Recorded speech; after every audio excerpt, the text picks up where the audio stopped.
ለመትጋት ለመስራት ለመታመን ኮሚትድ ነው ወይ? ኮሚትመንት በጣም ወሳኝ ነገር ነው። አንዳንድ ሰው 100 ችግኝ፣ አንዳንድ ሰው 40 ችግኝ፣ አንዳንድ ሰው 20 ችግኝ ተክሎ ከሆነ በእነዚህ ሰዎች መካከል ያለው ልዩነት ኮሚትመንት ነው። አምስተኛውና ቁልፉ ነገር ለቀና መስተጋብር ለፖዚቲቭ መስተጋብር ክሊን ሃንድ ነው። ሌባ ራእዩ ምንም ቢሆን ምንም ቢወያይ ምንም ቢግባባ ጠብ ያለች ፍሬ አያመጣም። ለጊዜው ሊዘንጥ ይችላል፣ ግን የመከነ ነው። እጅ ንጹህ መሆን አለበት። እጅ ንጹህ ሲሆን ትደፍራለህ፣ ልበ ሙሉ ትሆናለህ። የምታስበውን ነገር ለመከወን አትቸገርም። ስትነካካስ ሰው አያውቀውም፣ አንተ ግን ታውቀዋለህ።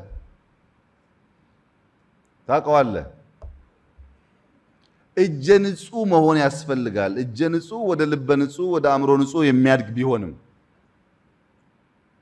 እነዚህን 5 ሲዎች ያሟላ ፖዚቲቭ መስተጋብር ሀገርን፣ ሰፈርን፣ ቤተሰብን፣ አህጉርን ወደ ብልጽግና ይወስዳል።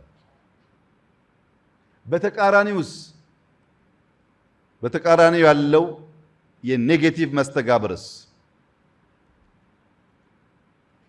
ኔጌቲቭ ኢንተራክሽንስ እነሱን በቀለለ በ3 ሲ እንያዛቸው። የመጀመሪያው ሲ ኮንፊውዥን ነው። አሁን ምንድነው ይሄ ግራንድ ናሬሽን ምን ሊያመጡብን ይሆን? አሁን በቃ የብሔረሰብ መብት ሊቀር ነው ማለት ነው?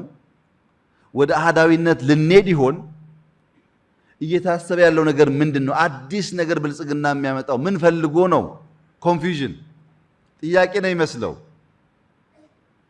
ያ ኮንፊውዥን እየሰፋ ደግሞ ሲሄድ ሁለተኛው ኮንፍሊክት ነው።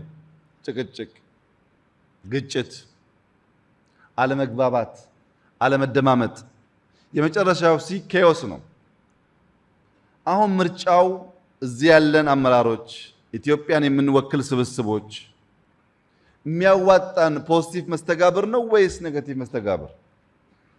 የሚያዋጣን በሐሳብ በመደማመጥ በመነጋገር ሰተን ተቀብለን ያደገ ሀገር ማስረክብ ለልጆቻችን ወይስ ማንም የማይፈታው ኬዎስ ውስጥ መግባት? መቼም ማንም ጤነኛ ዜጋ አይመርጠውም። ፖዚቲቭ መስተጋብር ያስፈልጋል። ፖዚቲቭ መስተጋብር ደግሞ ፋውንዴሽኑ ስቶሪ ነው። ኦሮሞ ወንድሜ ነው የሚል አማራ ወንድሜ እህቴ ናት የሚል ኦሮሞ፣ ወላይታ ዘመዴ ነው የሚል ሲዳማ፣ አፋር ምርጥ ጎረቤት የሚል ሶማሌ፣ ይሄ ንግግር ሲደጋገም ልጆቻችን ይሄንኑ ይዛሉ። እሱ እኮ የመጣች የሄደች ምናምን ካልንስ ያ ናሬሽን ቀስ እያለ ወደ ኮንፍሊክት፣ ወደ ጥርጣሬ፣ ወደ ኮንፊውዥን፣ ወደ መለያየት ይወስደናል። የናሬሽን ፓወር ሀገር ለመስራት ሀገር ለማጥፋት ከፍተኛ አቅም አለው። ፖዚቲቭ መስተጋብርን መምረጥ የተሻለች ኢትዮጵያን ለማየት የሚያግዝ ነገር ነው። ይህ መስተጋብር ከሀገር አንጻር ብያኔዎች አሉት። በሊደርሺፕ ሁላችሁም እንደምታውቁት በ3S የሚባለው አገላለጽ ስትራቴጂ፣ ስትራክቸር እና ሲስተም ነው። አንድ ሲስተም ግልጥ ያለ ስትራክቸር ያለውና ስትራቴጂ ያለው እንደሆነ የዚያ ተቋም ስብስብ አመራር የተሳካ ስራ ሊሰራ ይችላል። በመስተጋብር ብያኔ ግን ስትራቴጂ ሳይሆን ስቶሪ፣ ስትራክቸር እና ሲስተም ነው። በቀላል ስቶሪ ይጀመሩና ቀስ እያለ ወዳሉ ስትራክቸሮች ውስጥ ይገባና ዘን የሲስተሙ መገለጫ ህጋዊ ብያኔ የሆንና በኋላ መቀየር የሚያስቸግሩ ጉዳዮች አሉ። በጣም ብዙ ጉዳዮች። ልምምዱ እንደዋዛ በግለሰብ በቤተሰብ ይጀምራል፣ ወደ እምነት ተቋም ይገባል፣ ሲስተሙ ይቀበለዋል። ከዛ በኋላ ጠያቂ ግለሰቦች፣ ቡድኖች ካልተፈጠሩ በስተቀር ለመቀየር ያስቸግራል። እናንተ ምሳሌ አስፉት፣ እዛ ውስጥ እንዳልገባ እኔ።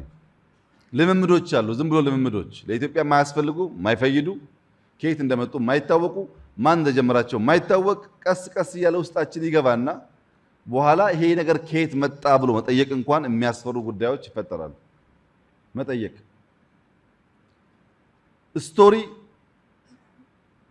ፋውንዴሽን ነው፣ መሰረት ነው። ያ መሰረት ነባዊ ነው፣ ሐሳባዊ ነው፣ አድማሳዊ ነው። የሚጨበጥ የሚዳሰስ አይደለም። ወደ ስትራክቸር ወደ መዋቅር ሲገባ አካል ይለብሳል። አድማሳዊው ነባዊው አካል ለብሶ በሰዎች መካከል በቀለለ ቋንቋ የምንግባባበት ጉዳይ ይሆናል።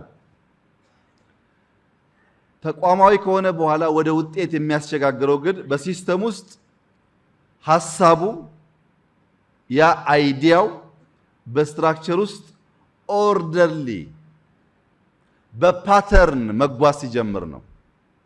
በፓተርን በእኛም ሁኔታ ልክ እንደ ህግ የምንቀበላቸው ህግ ያልሆኑ ግን በሰው አእምሮ ውስጥ እንደ ትክክል የተወሰዱ ጉዳዮች መፈተሽ ያለባቸው በጣም በርካታ ጉዳዮች አሉ። አንዱ ስለ ሀገራችን ያለን እይታ ነው። በቅርቡ እዚህ አዋሽ እና አሰቦት አካባቢ ፓርኮች አሉ። ሁለት ናሽናል ፓርኮች አሉ። አዋሽ ናሽናል ፓርክ እና የአሰቦት ናሽናል ፓርክ። እነዚህ ሁለቱ ፓርኮች ኢትዮጵያ ውስጥ በጣም ረጅም ጊዜ የቆዩ ፓርኮች እና ሰፊ መሬት ያላቸው ፓርኮች ናቸው። ብዙ ቫራይቲ ዋይልድ አኒማል አላቸው። በእኛ አያያዝ ምክንያት ተዳክመዋል እና ከደቡብ አፍሪካ በፓርክ ላይ የሚሰሩ ሙያተኞች መጥተው ሁለቱን አዩ። ሰሜን ተራሮችን አላዩም። ጨበራ ጮጮን አላዩም። ዝሆን በሰልፍ የሚሄድበትን አላዩም። ባሌን አላዩም። በጣም ብዙ ቦታ ታውቃላችሁ። ጋምቤላ፣ ቤኒሻንጉል ብትሄዱ በጣም ብዙ ቦታ ሰፋፊ ፓርኮችና ዋይልድ አኒማልስ አሉ ኢትዮጵያ ውስጥ አላዩም። ይሄኛውን ብቻ ካዩ በኋላ ሪፖርት ሲያደርጉልኝ ይሄ ሀገር በጣም ትልቅ ፖቴንሻል አለው። እኛ ያን ሁሉ ሳፋሪ የምንጠራው የእናንተን ያክል ፖቴንሻል ኖሮን አይደለም። አዋሽን አሰቦትን አጥር በማጠር ብቻ በጣም በርካታ የሸሹ የጠፉ አኒማሎች እንዲቆዩ ማድረግና ትንሽ ሪዞርት ሰርታችሁ ከፍተኛ የቱሪስት አቅም መፍጠር ትችላላችሁ። ግን የምትሰሩት ስራና አደራረጋችሁ ባለቤት እንዳለው ሀገር አይደለም። ምክንያቱም ልባችን የለም። እንደምታውቁት የኛ ልብ የሸሸ ነው። ሰው አዳማ ተቀምጦ የሚያስበው እንዴት ቦሌ እንደሚገባ ነው እንጂ አዳማ እንዴት እንደሚቀይር አይደለም። የለም እዚህ ቱሪዝም በ2030 ቢያንስ 2 ቢሊዮን የዓለም ሰው ይንቀሳቀሳል ተብሎ ይጠበቃል። ምክንያቱም እስከ 4 ቢሊዮን ሰው ወደ መካከለኛ ገቢ አቅሙ ስለሚያድግ ከቦታ ቦታ ለትራንስፖርት ከፍሎ መንቀሳቀስ ይችላል። ከነዚህ ውስጥ 50% ቢንቀሳቀስ የቱሪዝም እንቅስቃሴ እስከ 2 ቢሊዮን ሰው ይጠጋል። ዴስቲኔሽን ግን ከተለመደው በስቶሪ አማካይነት ከተሸጡት ውጪ አዳዲስ ዴስቲኔሽን እምብዛም የለም። እሱም መፍጠርም ቀላል አይደለም። ዴስቲኔሽኑም ስቶሪውንም አሁን ሁለት ነገር ተፈጥሯል ዓለም ላይ። አንደኛው ኦቨር ቱሪዝም የሚያስቸግራቸው ሀገራት አሉ። ቱሪዝም ደግሞ ያጡ ሀገራት አሉ። ለምሳሌ ቬኒስ የምትባለው ከተማ 300,000 ሰው ነው የሚኖርባት። በአመት ግን 30 ሚሊዮን ሰው ይጎበኛታል። 300,000 ሰው 30 ሚሊዮን ለማስተናገድ ታክሲው፣ ሆቴሉ፣ ጽዳቱ፣ ምግቡ በጣም አስቸግሯቸዋል። እንደ ኢትዮጵያ እንደ አፍሪካ ያሉ ጥቂት ደግሞ የኤዥያ ሀገራት ተጨማሪ የቱሪስት ፍሰት ይፈልጋሉ። ለምሳሌ ህንድ $194 ቢሊዮን ታገኛለች ከቱሪዝም።